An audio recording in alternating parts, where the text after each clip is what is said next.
咁今日咧會為大家介紹另外一個功能嘅喎，呢個功能咧都係好多香港人咧好關注嘅喎，就係當中嘅自置物業投資啦。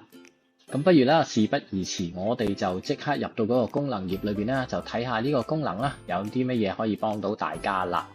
嗱，一層樓當然啦，嗰個物業嘅買入價啦都相當之重要嘅。咁我當而家嗰個物業咧係你買入價咧係500萬啦，咁嗰個從價印花稅咧已經自動幫你計咗啦，就係112500蚊啦。咁另外啦，買家印花稅啊、新住宅印花稅啊，或者額外嘅印花稅咧，而家已經都取消晒啦，咁所以個系統都幫你自動設咗為0嘅。咁物業總值咧嗱係560幾萬咯，點解唔係500萬咧？咁當然啦，大家買樓啦，其實都知啦。咁你要俾嗰個叫做佣金啦，亦都要可能係買咗層樓翻嚟之後咧，唔係即刻住到嘅喎，你可能都需要做少少嘅裝修啦。咁系統咧就假設咗大概係500萬裏面嘅 10% 啦，係作為你嘅物業嘅裝修啦。咁但係當然啦，如果你話我想改一改嗰個設定，我得唔得咧？其實得嘅。咁呢度咧就係指住嗰個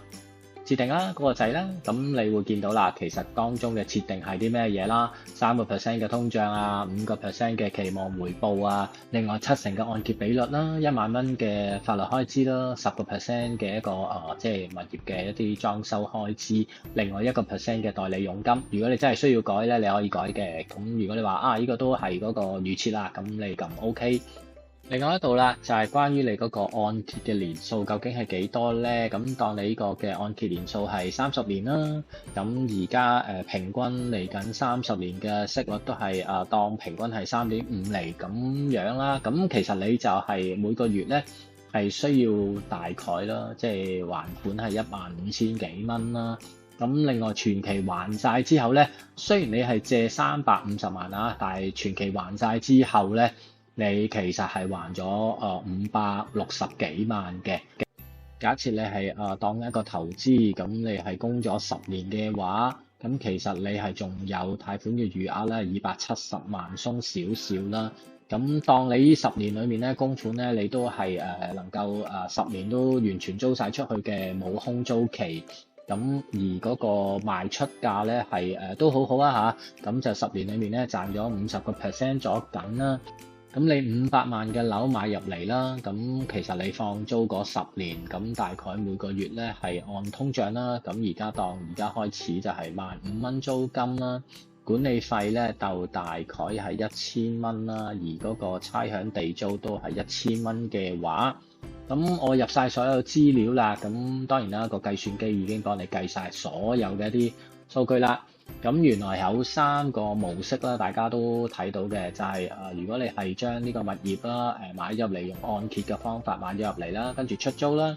另外一個方法咧就係自住兼投資啦，好多地產經紀都好中意用呢個 term 嘅。不過當然啦，呢個説法啦其實都係好深入民心，咁都加埋落去啦，俾大家去睇睇究竟嗰個回報各樣嘢係如何。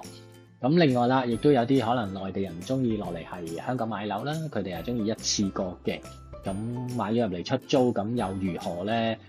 嗰個租金收入咧，雖然個面數咧係15000蚊，但係其實實袋咧，你會見到啦，只係得9000幾蚊啦。因為當中你係需要俾差餉，你亦都需要俾個管理費各樣嘢啦。咁當然啦，你又要交呢個物業稅啦。當中如果層樓有啲咩嘢，你又要需要做少少維修，咁所以咧就唔能夠10000蚊袋晒嘅，咁其實係只係袋到唔夠2/3咁樣啦。咁另外啦，嗰個租金收益率方面啦，如果係首年去睇啊，即係第一年，你嗰個收益啦，如果係第一種模式啦，按揭物業出租咧，你嗰個回報咧都有6.61%嘅。咁但係咧就睇睇啦，原來嗰個 NPV 啦，即係現金淨值啊。咁呢個現金淨值咧，其實係指緊究竟做呢個投資係咪真係賺到錢咧？咁頭先你會見到個預設啦，我預設嗰個回報係應該有5% 噶嘛。咁如果係呢一個嘅一啲叫收入啦，或者回報嗰個層次去睇嘅話咧，原來佢只係得4.68%，唔及5% 啊嘛。咁即係話，如果你喺另外一個投資有5% 嘅話咧，呢一個投資咧就唔着數啦。咁反而咧係輸咗11萬多啲嘅回報咁樣啦嚇。咁所以個現金淨值咧會出現負數啦。咁至於自住兼投資咧，就有5.4幾嘅回報啦，NPV 咧就有15萬幾，咁啊賺得最多就係佢啦。咁但係如果你話一個內地人落嚟香港一次過投資呢個模式嘅話咧，佢嗰個回報咧只係得4.4幾咋嚇，咁喺相對其他有5% 嘅投資咧，佢係一個即係輸咗嘅一個投資啦。相比之下，咁所以咧喺呢個嘅即係叫做自置物業嘅投資 model 裏邊咧，咁我哋都會見到啦。其實如果而家去咁樣買一個咁嘅物業啦，喺咁嘅假設嘅前提底下，咁其實你嗰個回報咧，可能係唔及得其他嘅投資，好嘛？咁下次有機會再同大家分享下其他嘅模式，點樣可以幫到大家。